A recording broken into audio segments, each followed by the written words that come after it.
Easy now, folks. Fluval sent me this excellent UVC inline clarifier, so we're going to do the setup video that I promised. First things first then, we're going to need to turn the filter off because we're going to be working on it. We're going to be working on the return pipe as well, so I am going to take both of the tubes off, though you don't need to do that yourself. You can leave the pipe that goes to the filter if you wish. I'm just doing that for a bit of working room. The other thing is the pipe is going to need to be empty of water. If there's water in it, once we take off the connector valve, the water is just going to go through like a kind of siphon. So going to need to either take the top of the pipe out of the water or drop your water level so it's no longer in the water. Once we've done that though, we can reopen the valve and let any water that is still in the pipe drain out. And we are ready to go to start setting up our clarifier. There's actually two ways of installing it, and I will show you both, but for either of them we need to remove the clip from the connection valve first.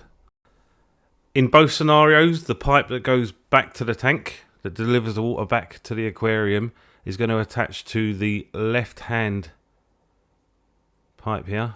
Left hand if you're looking at the box with the Fluval logo on it. So we can go ahead and attach that with one of the tightening clips. The first method of installation involves this elbow joint. The longer end goes to the clarifier and the shorter end goes to the connector. On all the connections you need these tightening clips, right? So rather than keep saying it, we'll need them on all the connections we make, and Fluval do provide these in the box. So like I said, push the long end onto the clarifier then and tighten it up, and then we push the other end onto the connection for the filter. Easy peasy. Once it's all connected, the clarifier is going to basically sit on top of the filter, so this method might be preferable to people that don't want to put holes in their walls or in their aquarium cabinets. It's simply a case of connecting it back to the filter and then you're ready to go. If you are using a different type of filter, one that uses a 16mm tubing, then these adjusters are provided. They sit between the clarifier and your pipes, and one of the big modifications that Fluval have made to this new clarifier. But since I am working with an FX, I'm going to put them in a box for later. If we want to go with the alternative installation option, then we need to employ this mounting clip. You can see there's holes on the bottom and the side of it, so we've got a decision to make where we want to place it. I'm not sure if you can place it upside down in the top of the cabinet, but I wouldn't advise screwing upwards into a tank anyway. What I did is judge roughly where I wanted to sight it. As you can see, the bottom of the clip, where the screw holes in the back that I'm going to be using, sit roughly at the bottom of the unit anyway, so I knew where my starting point was and made a wee mark. That told me where I wanted to make my guide hole, so grabbed my screwdriver and started to make a few turns just to get started.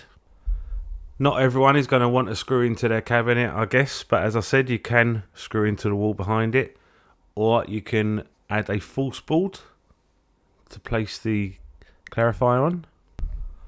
Once I had my guide hole though, I could screw the bracket, the mounting bracket, to the cabinet. In order to make sure that I got it straight, I then grabbed a spirit level to level it off and inserted the screw on the other side. If we're going to go for this option, we are going to need to buy this pipe extender separately, which some people might complain about. Some people might consider it should be included in the box, but I disagree.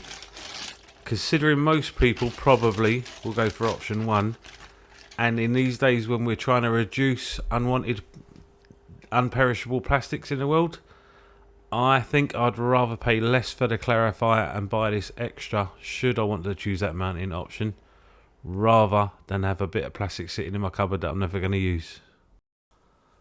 I'll put the link for Fluval site where you can buy the extra bit of piping should you need it in the description below.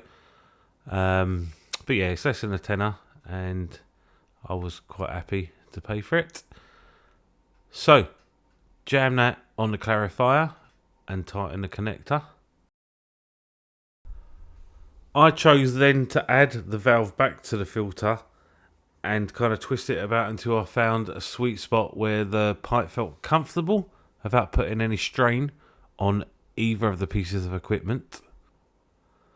Once I found that position, it was easy enough to move everything about and tighten everything up.